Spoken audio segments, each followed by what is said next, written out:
From a bump in the night to ghostly apparitions, houses sometimes embody some of these experiences for those who dare to or unwittingly occupy them.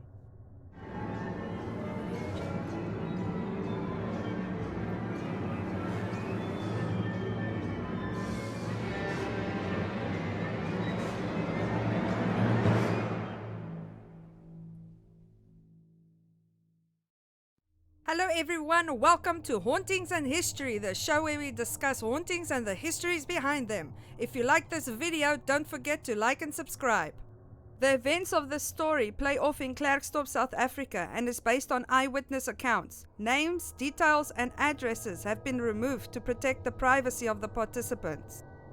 My memory is no longer good when it comes to certain events in my life. I blocked most of it out, but what I do remember is the following. We moved to a house in Klerksdorp in 1998. Upon moving in, strange occurrences started happening around the house. Every morning when we woke up, the hallway closet would be open for no reason. My husband suggested that we put a shoe in front of the closet. The next morning, however, the shoe would be moved to the side and the hallway closet would be open again. We continued doing this for some days after that, but the results the next morning would be the same, and we just accepted it as part of our lives now and forgot about it. The paranormal activity inside that house drastically amped up by the time my daughter was born in 1999. In the early hours of the morning, I would be woken up by the baby crying in her bedroom. I decided that I would move her from her room to a camping crib right next to my bed from then on.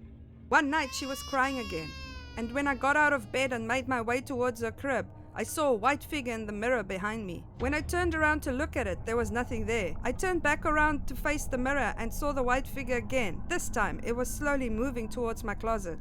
At this point, I thought I was seeing things. Maybe I was tired or something. So I turned back around to where I'd seen the figure, but still nothing. I turned around to look at my mirror one last time, just to see the figure vanish through the closet door. I was so shocked by what I had just witnessed. I immediately picked up my baby and ran down the hallway towards my husband that was sleeping on the couch in the living room. Very anxiously, I told the story, but he laughed at me and said I was dreaming. Whatever the case may be, I'm not going in there alone, so you better come with me, I told him. I hoped that would be the last time that I would see the white figure in my bedroom. Unfortunately, that would not be the case. The next night, at the same time, my baby was crying again. Remembering what had happened the previous night, I quickly got up to see what's going on. That's when I saw the white figure again, but this time it looked like a whirlwind coming out of her crib, spinning above her and disappearing into the roof. Once again, I grabbed my baby and I ran to my husband. I told him what had happened. That night, I decided to sleep in the living room with him. The next day at work, I told one of my colleagues what had happened. As I was busy telling her, one of my other co-workers walked past us, and she was also living on the same street as me. She overheard what I had told my colleague. To my absolute shock and horror, she told me it was because of the history of the house that had happened. I was confused and asked her what she meant by that. And with a bewildered look on her face, she asked me whether or not I was aware of the woman who gassed herself and her 3 children in the house in 1994. I was stunned. That afternoon after work, I was standing outside with my daughter waiting for my husband to return home from work, too afraid to go into the house alone. I saw my neighbors outside and decided to catch up with them while I wait. I told them about all the strange occurrences that had been happening in the house, and rather than be surprised, they said that they too know what goes on in that house, and that we are the tenants that have been staying there for the longest time since they've lived on the street, and the tenants prior to us only lasting 3 months. To my horror, they mentioned all the strange events that my husband and I have been experiencing, from self-flushing toilets to cupboards slamming shut in the kitchen. They also added that a previous tenant that was a bachelor committed suicide in the bathtub of the master bedroom.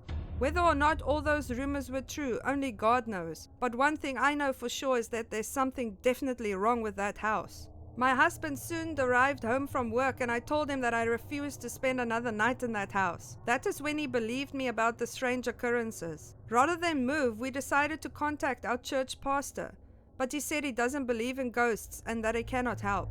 We got another number for a pastor in Stilfontein that is used to working with such cases, but he was not willing to come over and aid either. The next day, I took my daughter to a child psychologist to find out what effects these events would have on her. Luckily, she said my daughter is still young and that it won't have an effect until at least the age of 2. Seeing the concern in my eyes, she told me that she knows people who might be able to help me. She told me about 2 pastors from Rustenburg that deals with these sort of things, and they drove through from Rustenburg that very same night to help us. When they stepped inside the house, immediately they told me that this house is possessed by a demonic entity. We held communion in every room and blessed every doorway and window. They told me that they feel a demonic presence in the house, especially in my daughter's playroom and bedroom and in our room.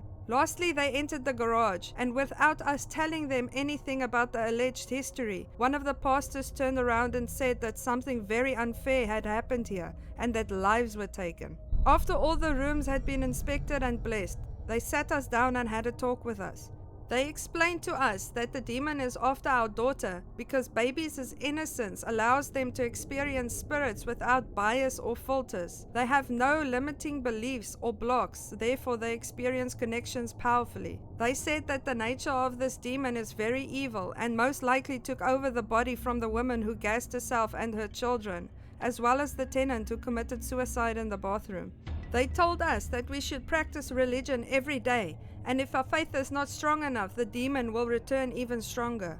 But the very next morning, the baby was crying again. I felt so scared and discouraged because I firmly believed that the pastors drove the entity out of the house. I opened my eyes and saw the whirlwind again. This time it was right in my face. After that happened, it was the last straw. We bought a new house and started packing immediately. Strangely enough, the activity in the house seemed to be getting less and less as the days passed on. That was until about 2 days before we were moving. My maid and I were packing up the kitchen into moving boxes while my daughter was asleep. Her little toy piano started playing by itself in the playroom. When we heard it, the maid and I made eye contact, and both of us were just so relieved that we're moving.